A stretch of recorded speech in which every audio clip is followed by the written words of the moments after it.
Pemerintah Kamboja semakin gencar dalam memberantas pelaku kejahatan daring yang beroperasi di wilayahnya. Terbaru, Kamboja mencopot 2 jenderal dan sejumlah perwira yang diduga terlibat operasi kejahatan tersebut. Pada Rabu 21 Januari 2026, media setempat melaporkan perintah pencopotan itu disetujui oleh Perdana Menteri Kamboja Hun Manet. Kedua jenderal yang dicopot dari jabatannya adalah Wakil Direktur Jenderal Imigrasi, Legend Sok Lee Huat, dan Wakil Kepala Kepolisian Provinsi Stang Tram, Brigjen Chan Sopan. Pemerintah juga memberlakukan sanksi berupa penurunan pangkat terhadap bawahan kedua jenderal tersebut. Tercatat ada 5 bawahan Sopan dan 6 bawahan Huat yang diduga terlibat dalam tindak kejahatan atasannya. Sopan dan bawahannya dijatuhi sanksi karena terlibat penyelundupan warga Laos ke Kamboja.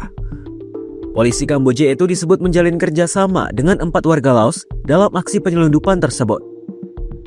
Mereka disebut bertugas untuk mengatur rute penyelundupan orang dari Laos ke Kamboja.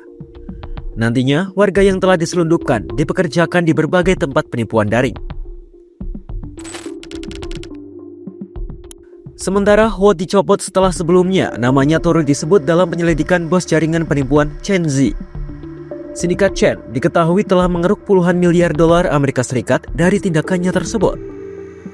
Kini Chen telah ditangkap dan diserahkan ke China untuk menjalani proses hukum. Perdana Menteri Kamboja pun menugaskan Menteri Senior Chai Sinarit untuk memberangus pemimpin kejahatan daring lain di Kamboja. Phnom Penh pun menegaskan pemberantasan kejahatan ini juga akan melibatkan negara mitra untuk memastikan penegakan hukum dan membongkar jaringan sesungguhnya. Seiring penangkapan pemimpin sindikat penipuan, para pekerja turut berupaya melarikan diri dari operasi penangkapan tersebut. Warga Kamboja yang tinggal di sekitar lokasi penipuan pun menyebut banyak orang telah meninggalkan tempat tersebut beberapa hari sebelum digerebek aparat. Warga setempat pun merasa curiga bahwa operasi pemberantasan penipuan itu telah bocor ke telinga pelaku. Tindak kejahatan penipuan daring di Kamboja ini diketahui turut menjaring ribuan orang Indonesia yang menjadi pekerja. Diketahui ribuan orang Indonesia mendatangi kantor Kedutaan Besar Indonesia di Kamboja untuk menyelamatkan diri. Beberapa orang di antaranya tidak memiliki kelengkapan dokumen seperti paspor.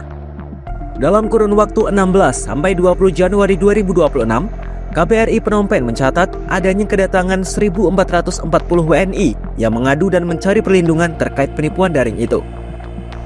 Kementerian Luar Negeri RI menyebut para WNI tersebut mendatangi kantor kedutaan secara bertahap untuk melarikan diri dari jaringan penipuan daring.